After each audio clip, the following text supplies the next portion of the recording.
अक्षरा, तू आणि मी आपल्या मम्मीला एक प्रश्न विचारू. उत्तर सांग म्हणा. सांग.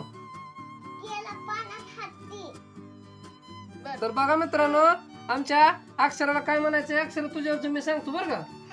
तर अक्षराला काय म्हणायचं, एका तलावात अथवा पाण्यात किंवा नदीत किंवा स्विमिंग पूल मध्ये हत्ती गेलाय, बरोबर का अर्पिता? हत्ती पडला.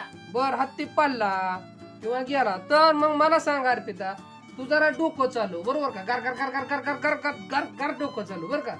तर मग ते हत्ती बाहेर कसा येईल? हत्ती होय हा, पाण्यातनं भिजून येईल. भिजून येईल का? ओला होऊन येणार हत्ती.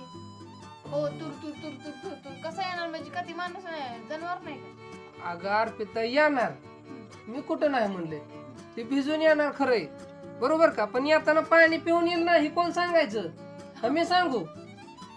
ती गेलता कशाला पाण्यात? पाणी प्यायला. मग पाणी पिऊन येईल का नुसता भिजूनच येईल? तुम्ही तर म्हणला पाण्यात पडला. हा, मग कसा येईल हे विचारलं ना मी. मग तू उत्तर सांगायचं ना, पाणी पिऊन येईल म्हणून. तुम्ही तर असं कुठं म्हणता पाणी प्यायला गेलाय म्हणून? तुम्ही म्हणला पाण्यात कशाला तर पडला. गेला किंवा पाण्यात पडला. पडला. हा, पाणी प्यायला कुठे गेलता ती? हा, पडला किंवा पण त्याला तहान लागली असेल, ती काय माणसासारखं थोडं ताण लागल्यावर पडतंय का ती?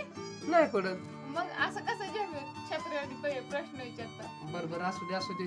मुलींचा मेंदू डोक्यात असते, सिद्ध व्हायला लागले हळूहळू, मुली हुशार व्हायला लागल्या त्या.